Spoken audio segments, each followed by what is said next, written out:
Anthony Joshua has been released from hospital in Nigeria after being involved in a serious car crash that killed two of his close team members and friends. Joshua sustained only minor injuries and was discharged on Wednesday after treatment and observation. After being released, Joshua and his mother visited a funeral home in Nigeria to pay their respects to his friends, strength coach Sina Gami and personal trainer Latif Adel, whose bodies were being prepared for repatriation. Investigations into the crash suggest that the vehicle Joshua was traveling in may have been speeding when a tire burst caused it to lose control and collide with a stationary truck. The driver of Joshua's vehicle has now been discharged from hospital and has given a statement to police. He may potentially face prosecution for reckless driving in connection with the accident. Meanwhile, the driver of the truck that was hit immediately fled the scene and is currently wanted by Nigerian police as part of the ongoing investigation.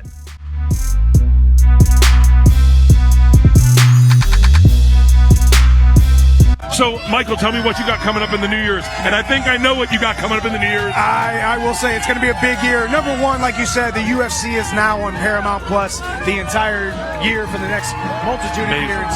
And also, there's a rumor going around. We can't confirm nor deny, but it does sound like I might be handing Conor McGregor a good old-fashioned, passionate red, white, and blue butt whooping on the south lawn of the White House sometime this summer. That's the plan. Let's go.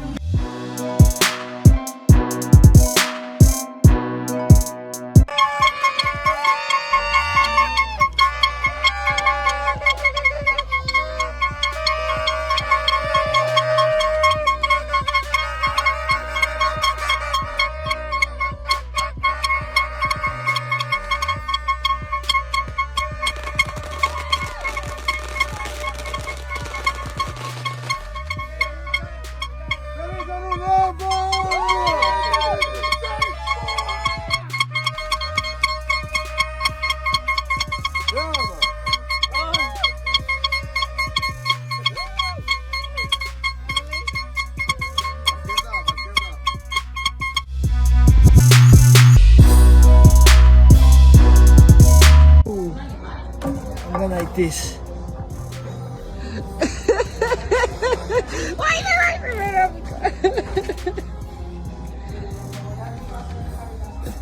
Watch this.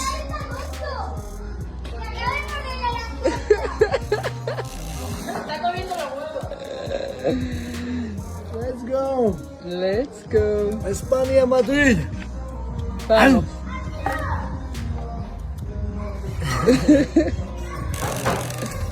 ესენი როგორ ხმაურობენ? ახალი წელს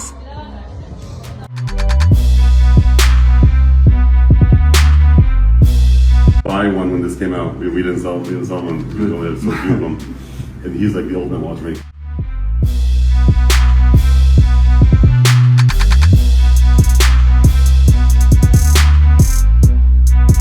Ilya posted, "This year has been a journey full of great wins and also unexpected twists. Sometimes life pulls us out of the script we had imagined, but it is precisely in those twists and turns where the most valuable lessons and the real surprises appear.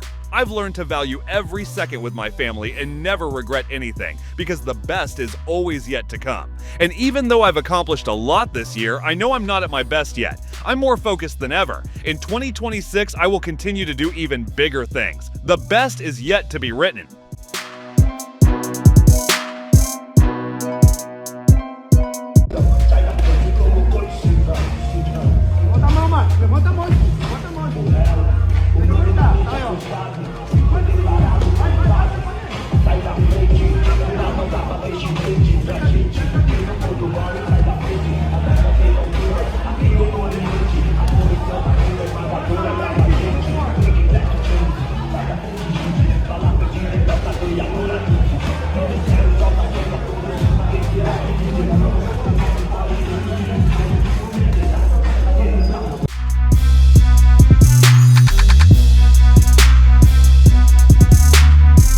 I don't read between the lines. Like, is Francis living with a little bit of regret right now? Like some of the choices he made? Because when you're talking about like, oh, my contract will be up and I could go back to the UFC and fight John Jones. And Dana's like, no, that's not happening. We have no interest in it. You kind of wonder, like, where's his head at in this whole thing? Personally, I highly doubt he's having any regrets here. I think that's the competitor in him speaking out and like, yeah, I'm sure he wants to fight John Jones. He wants to fight the best in the world.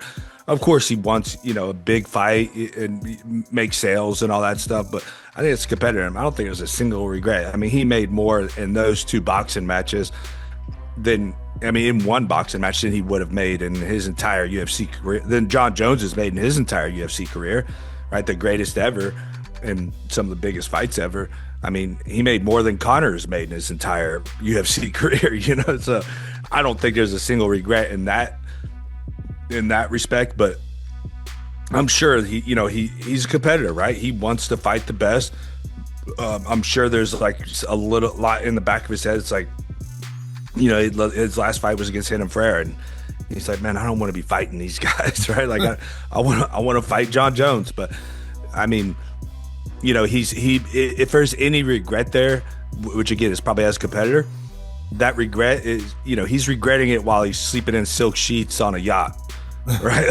Like, it's not like he's regretting it because he's sitting in a 2-bedroom apartment in nowhere, Mississippi or something, right? He's like, I life up so bad, I'm gonna do some meth or something. He's like chilling on a yacht. Like, man, I wish I could have fought John Jones. Like, this sucks, like, how much regret is that really? I just think regret might even just be the wrong word. I mean, I'm sure it's just on his mind, right? He's just thinking, dude, like, I want to fight the best guys. I guess when I think about regret, I think about someone kind of being upset or sad or wishing they did things different. Again, I'm sure when he's chilling in his $10 million mansion, and his kids, his grandkids, and his great grandkids having $1 million in the bank at 18 years old. I mean, he's not going to be sitting there like, oh man, I should have done this differently, right? Again, I thought you hit the nail on the head at the beginning. In terms of prize fighting, which is what we're doing, he won. He won the prize fight. He got the prize, and he fought for it. He got the prize.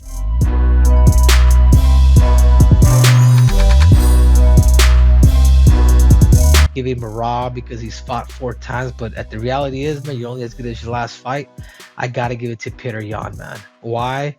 Is because the story's there, dude. What he was able to do, who he fought to get to the title, and then avenge the loss when he got 50-45, against Merab the first time, and to come back and actually beat him.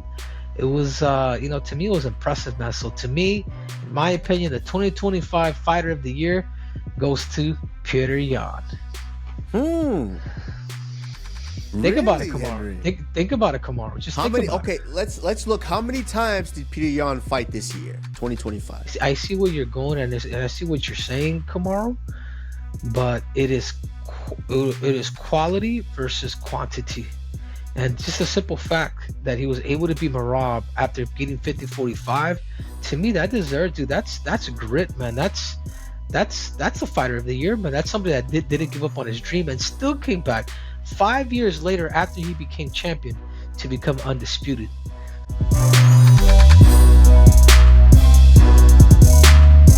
Merab Dvalishvili, the Machine. That's got to be Fighter of the Year. That's an easy one. And I know some people were saying, I feel you can't be Fighter of the Year if you go out on a loss. I'm like, okay, so if he had just fought the 3 times, would you give him Fighter of the Year then? 100%. Okay, so then what are we talking about? Who else even went 3-0 as a champion? Or there's nobody to me that's close in that discussion. Like, I guess the closest is Islam Makhachev, because he went 2-0. I feel like anyone who fought 4 times this year and won 3 of them should be in the conversation. Yeah, it's not like he lost to a guy who's unranked. He lost to a former champion, that should carry some weight too. He fought October 4th, turned around to fight December 6th. Who else is doing that? He has me beat with my O'Malley fight. I can relate to it. Yes, Merab was in the mindset that he wanted to fight. So he's not making the excuse. I just know from what I see in training, then how I saw him perform, and also knowing from experience that type of turnaround and cutting that type of weight. Doing that 4 times in a year to your body.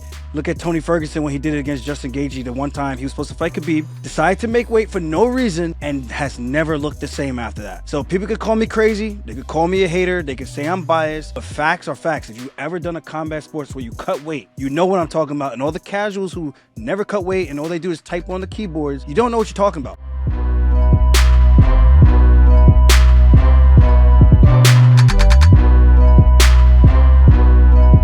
Khabib made clear of what he really thinks of the likes of Andrew Tate and Jake Paul when he liked an Instagram post slamming Andrew Tate and Jake. The post read, "Performative masculinity versus reality." The fact that these two men have managed to amass tens of millions of disciples worldwide by mimicking a brash, misogynistic, cartoonish, tough guy persona says less about strength and more about widespread insecurity and intellectual laziness. Cosplay for men who confuse volume with authority and cruelty with power.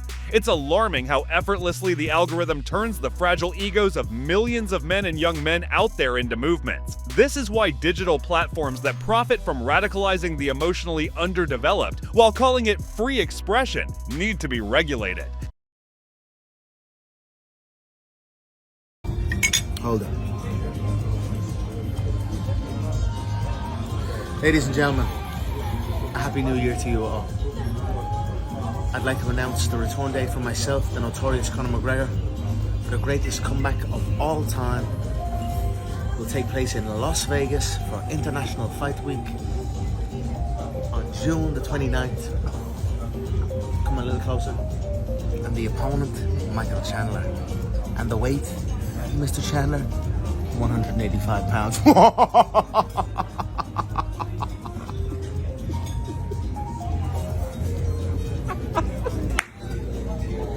Going around. We can't confirm nor deny, but it does sound like I might be handing Conor McGregor a good old-fashioned, passionate red, white, and blue butt whooping on the south lawn of the White House sometime this summer. And that's the plan. Let's go.